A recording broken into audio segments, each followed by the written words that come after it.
হলেন পারের যাত্রী। মানুষের কাছে তিনি ছিলেন প্রিয়জন, ছিলেন আপোষহীন নেত্রী। পৃথিবীর মায়া ছেড়ে হলেন পারের যাত্রী। মানুষের কাছে তিনি ছিলেন প্রিয়জন, ছিলেন আপোষহীন নেত্রী। মানুষের কল্যাণে করেছেন রাজনীতি, উজাড় করে মন প্রাণ। চিন্তা চেতনায় ছিল দেশ আর জনগণ, জনমানুষের কল্যাণ। ঠিক না বেঠি? কোন চাঁদাবাজি ছিল না তার চিন্তার মধ্যে? কথা কয় না, চাঁদাবাজি ছিল?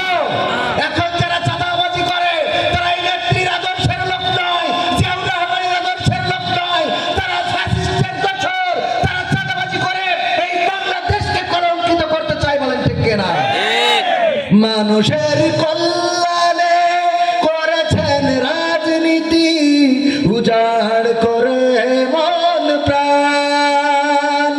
চিন্তা চেতনায় ছিল দেশ আর জনগণ, জনমানুষের কল্যাণ। গরিব দুঃখীর তরে মানুষের ঘরে ঘরে, গরিব দুঃখীর তরে মানুষের ঘরে ঘরে তিনি ছিলেন এক ধাত্রী। পৃথিবীর মায়া ছেড়ে হলেন পারের যাত্রী।